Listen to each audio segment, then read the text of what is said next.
Fortune magazine recently released its annual Fortune 500 list, and the outlet was quick to brag that it had a record number of Black CEOs on its coveted list. They have even invoked George Floyd's name to brag about this accomplishment.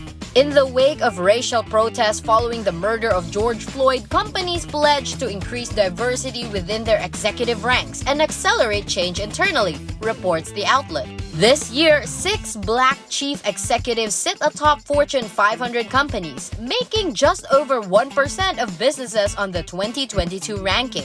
That's a noteworthy increase from last year when only 5 Black CEOs ran Fortune 500 companies. So, if you want to know more about this, then this is the video just for you. For today's video, exclusive for our Fortune Fastlane members, we will be talking about the 2022 Fortune 500 list that was recently released. So, without further ado, let's get into the video. While all opportunities are afforded to everyone, the Fortune 500 list shows that equity is not achieved. Just because everyone has had the same chance doesn't mean they'll achieve the same results. You can't always assume that other factors are equal when your starting point is biased.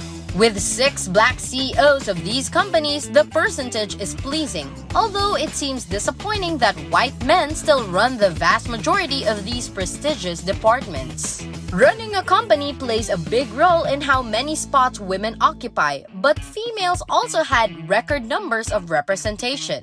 Just 8.8% of all companies on the list are run by women, although Quartz was quick to note that women executives were also present in record numbers. Latinx CEOs of Fortune 500 companies are in higher numbers than Black CEOs, but they are still not thriving in corporate America. Latinx CEOs make up 20% of the Fortune 500 and only 4% of the S&P 500, while Black CEOs only make up 10%. Though it is a greater percentage than that, this is still far below the representation we should expect. While Fortune praised the growth of diversity in corporate America as not just notable but also noteworthy, they also admitted that there was still a great deficit, especially among Black executives. Consider this: if the CEO makeup of the Fortune 500 was reflective of US demographics, there would be more than 65 Black CEOs, or 13.5%, leading America's largest public companies, compared to the current state of around 1.2%, they wrote.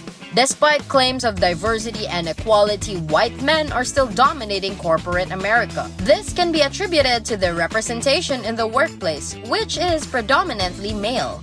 For now, however, let's take our victories where we can get them and celebrate the 6 Black CEOs of Fortune 500 companies. As the CEO of Walgreens Boot Alliance, Ros Brewer, she is the highest-ranking Black CEO on the Fortune 500 list, and one of the only 2 Black women on the list. Brewer gained immeasurable experience from her previous top roles, including CEO at Sam's Club and Walmart. She served as Chief Operating Officer of Starbucks before settling in as CEO of Walgreens and was granted a $28.3 million compensation and $20.2 million in stock, according to CNBC. Brewer advises new employees to first learn and understand the company from a student or learner perspective before taking on leadership roles. She started her career at Starbucks and Walmart as a service worker and studied their trucking logistics. I was willing to take a step down to go much further, and then that's when my career really began to explode. I was in a learning mode, but I took a step back to get ahead. Brewer had a lucrative career, coming in at number 14 on CNBC's list of the highest-paid CEOs. Stepping back boosted her rank. Data compiled by Equilar studied the 100 largest companies who had reported their data filed on March 31, 2021.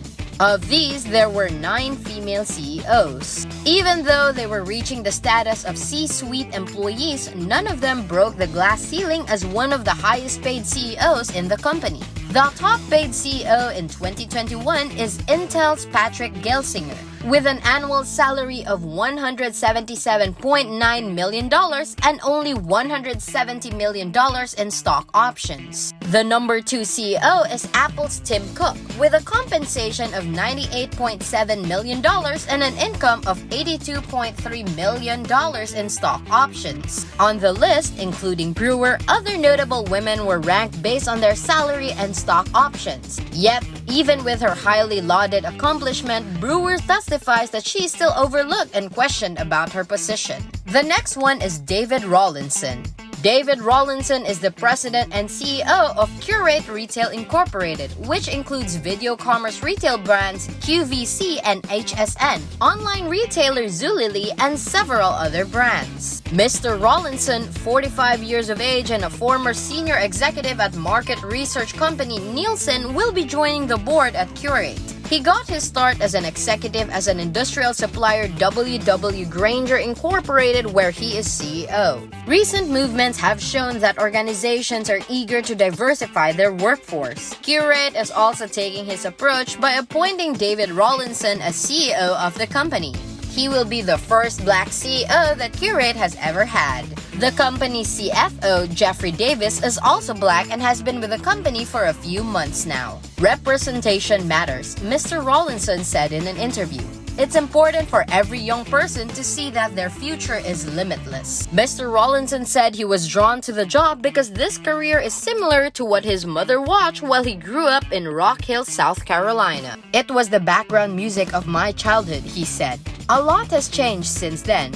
Curate, which owns online retailer Zulily and catalog mailers Frontgate and Garnet Hill in addition to other brands, has evolved from predominantly being a TV seller to becoming a major e-commerce player. Greg Maffei, chairman of Curate, has ordered Jeffrey Rawlinson to continue the company's evolution. Curate is facing steeper competition after the COVID-19 pandemic as more retailers have entered live streaming marketplaces. David is well suited to be that change agent, Mr. Maffei said. We're in the middle of a real change in consumer behavior, Mr. Rawlinson said. Some of it was driven by the pandemic and some of it was happening before. Curate has made a strong comeback after suffering during the pandemic. Their revenue and profit margins have increased almost 15% last year when they reported a loss of $20 million to only a profit of $206 million this year. Mr. Rawlinson obtained a degree in political science and law from the Citadel and the University of South Carolina, respectively. He also has an MBA from Harvard University. He was a senior advisor to the White House National Economic Council during Barack Obama's presidency. He achieved this position in 2008 as a result of becoming a White House Fellow. He was the president of Grainger from 2015 to 2020. There, he ran an online business before joining Nielsen IQ, which provides data and market shares for large retailers. Then we have Robert Reffkin. And he isn't just the CEO of the real estate company Compass, but he actually founded it. Robert Reffkin, the youngest Black billionaire in America, may soon have a strong standing with the continued takeovers of his real estate startup. He was born in Berkeley, CA, to a single mother and grew up with many difficulties. Despite these setbacks, he attended the University of California, Berkeley on scholarship, then earned his master's at Harvard, where he became a White House Fellow. Robert has risen through several executive positions at Goldman Sachs before founding Compass. His single mom is now a real estate agent for Compass, and he has always admired her for her work ethic. That's why he studied business and entrepreneurship at UC Berkeley and started his company Compass. Robert Reffkin currently lives in New York City with his wife Bennis Reffkin. Together, they have 3 children, and he wrote on LinkedIn that she is one of the most important people in his life. She is also an inspiration for his success, who contributed to the American dream. Reffkin has 2 philanthropic organizations, but his generosity doesn't end there. Even his running hobby, which he started to help others, is part of that. His primary philanthropic undertaking is running a marathon in each of the 50 states in the U.S. to raise $1 million for youth education and enrichment programs, as he said on America Needs You. Reffkin graduated from Columbia University in just under 2 years, according to Fortune, which placed him on the 40 under 40 list in 2014. He then became the youngest business analyst ever hired at McKinsey & Company, where he spent 2 years before returning to his alma mater to get his MBA and then going back to Wall Street as an associate at Lazard. Reffkin left his banking career to start up Compass with the tech entrepreneur Ori Allen. However, sources say that he did not know much about the industry he was trying to disrupt. While they say he had a rudimentary knowledge of the industry, they said he was unaware of key concepts like co-op apartments. Doing uncomfortable things is just part of his personality. One person mentioned that he had not been experienced in anything and that has caused him to be an extraordinary person. His former boss, Khan, said Reffkin had just had an aura of confidence. In 2005, he was a White House fellow under the George W. Bush administration and served as a special assistant to Secretary of the Treasury John Snow. He's always had a big ambition for his career, sources told Insider previously. Those close to him have said he has talked about someday running for public office, such as mayor of New York City.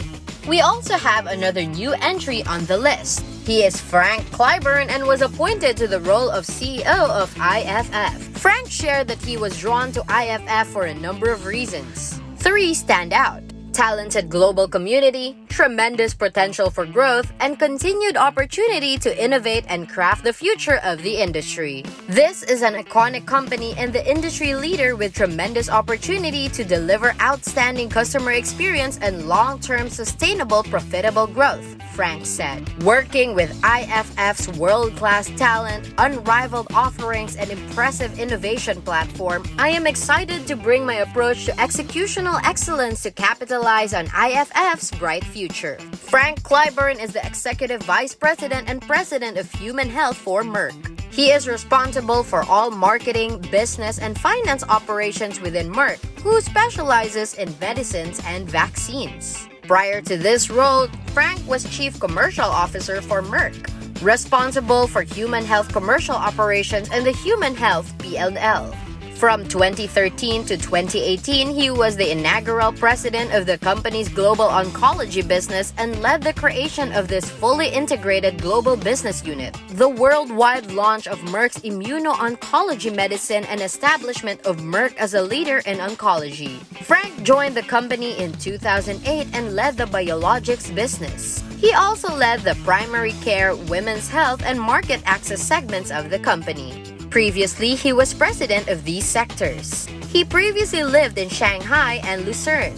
Before joining Merck, Frank was vice president of the oncology and internal medicine business units at Sanofi Aventis. Frank has also held a wide range of leadership roles with that company, in addition to leading the integration of Sanofi with Aventis. Frank received his Master of Business Administration degree from Arizona State University and his Bachelor of Arts degree from Franklin and Marshall College. He currently serves on the board of directors for the European Federation of the Pharmaceutical Industries and Associations and DuPont. Frank also served as chairman to the Thomas Edison State University Board of Trustees. Following the murder of George Floyd in 2020, various companies were put under more pressure to employ more minorities and people from diverse backgrounds. Gains have been sluggish at best at the highest corporate level, as the number of black CEOs has actually declined since 2015. Prospects in the boardroom have been better as appointments of black directors surged in 2020 and 2021. Marvin Ellison, CEO of Lowe's, also has the rare distinction of being the only black man to have CEO positions at 2 Fortune 500 companies. He held the CEO position for JCPenney before his job with Lowe's and had many notable roles elsewhere in different companies like The Home Depot and Target. Marvin Ellison became the president and chief executive officer of Lowe's in July 2018. This is a highly publicized move and many people are interested in this business executive. Despite his current prominence, there are probably many things that people do not know about him. Here are some interesting facts about Marvin Ellison that you may not have realized before. In the past, Ellison's life was very different from what it is now. He was born to a poor family in Tennessee and is one of 7 children. His father had to work multiple jobs to support his family, and Ellison had to work while attending college. One of Marvin Ellison's accolades is that he is one of only a handful of African American men to have made it onto the Fortune 500 Greatest Leaders list. On the 2016 version of this list, there were only 4 other African American CEOs included on the list, and Marvin Ellison was ranked 9th in position. Marvin Ellison started as a student at the University of Memphis before getting a degree in business administration and continuing with an MBA from Emory University. Through his career, Marvin Ellison has received success. With this success, he has come to the conclusion that music was a lifelong passion for him. He was able to grow up performing alongside his family in a gospel act, and it is said that he would continue to play through his corporate years. Marvin Ellison is a millionaire executive and the current chairman of J.C. Penney Company. He has done an excellent job at making this company one of America's top retailers. But Marvin Ellison still has time to take care of his family while working very hard and demanding hours for himself. Ellison attended meetings with retailers and President Trump in February to speak about the implementation of a border adjustment tax. He believes that taxing imports would have bad consequences on the American consumer, making it difficult for companies such as J.C. Penney to make a profit.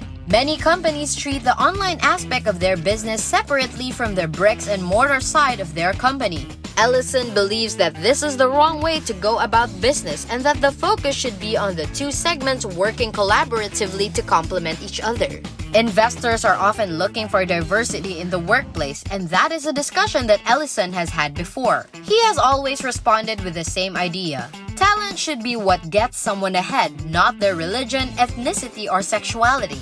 If someone can do their job, they should have the opportunity to grow without any restraints. Marvin Ellison has said that the hardest part of his job at Lowe's has been getting his associates to share his vision and goals. He is trying to listen and communicate, but appreciates that they have had a rough ride in recent years and need the motivation to move forward in any new way. Afrotech has been reporting frequently on the Thasunda Brown Duckett, the CEO of TIAA. It was noted that she was the second black woman CEO in 2020 to be named to a Fortune 500 company. But that doesn't make diversity in corporate America her issue alone to solve. She told Fortune's Susie Garib in an exclusive interview to mark her first year at TIAA. It's not just my responsibility. It's the responsibility of the boards of all the companies that may not have the level of representation, as well as my allies and my counterparts leading companies.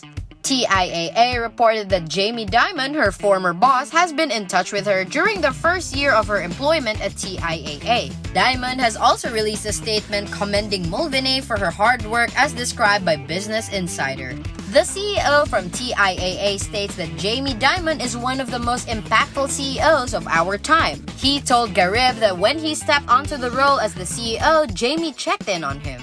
One of the people Duckett has kept in contact with since leaving the bank is her old co-worker. He'll read what's going on at TIAA and give me his perspective, Duckett said. I value and appreciate that he's always been a teacher and he continues to be available. When asked if she will be able to have more of an impact than her time at JP Morgan, Duckett said that she is hopeful. As TIAA CEO, Thasunda leads a company whose mission is defined by financial inclusion and opportunity. Through this work, she upholds the values that drive her career. Thasunda is now the Chief Executive Officer of TIAA. Prior to this, she was the CEO of Chase Consumer Banking, overseeing a banking network with more than $600 billion in deposits and 50,000 employees. She also has experience being the CEO of Chase Auto Finance, one of the leading U.S. providers of auto financing, as well as National Retail Sales Executive for Chase Mortgage Banking, where she managed 4,000 mortgage bankers. Thasunda was previously a director of emerging markets for Fannie Mae, where she led the implementation of national strategies designed to increase home ownership among Black and Hispanic Americans. She is in the boards of Nike Incorporated, Robert F. Kennedy Human Rights, Sesame Workshop, National Medal of Honor Museum, Economic Club of New York, and University of Houston Board of Visitors, as well as serving on advisory boards for schools like Baylor and Lambda Sigma Upsilon National Honor Society. Thasunda founded a foundation in honor of her parents, Rosie and Otis Brown, that recognizes people who use ordinary means to empower and uplift their community in extraordinary ways. Thasunda is passionate about working on communities of color to close the wealth gap and academic achievement gaps. Thasunda holds an MBA from Baylor University and a bachelor's degree in finance and marketing from the University of Houston. She also lives in Connecticut with her husband and 4 children. There you have our Fortune Fastlane video for today. Don't forget to subscribe our channel, click the notification bell, and like this video. If you think that we have delivered value, please share this video with one person. Just one person is enough for you to show your appreciation for the commitment and hard work we all put together in creating this video that teaches and helps you on your mission of building your own fortune. And you don't know that one share could go a long way. And keep in mind that no matter how many times you're going to watch this video, you won't see any results until you take action. Goodbye and see you at our next one.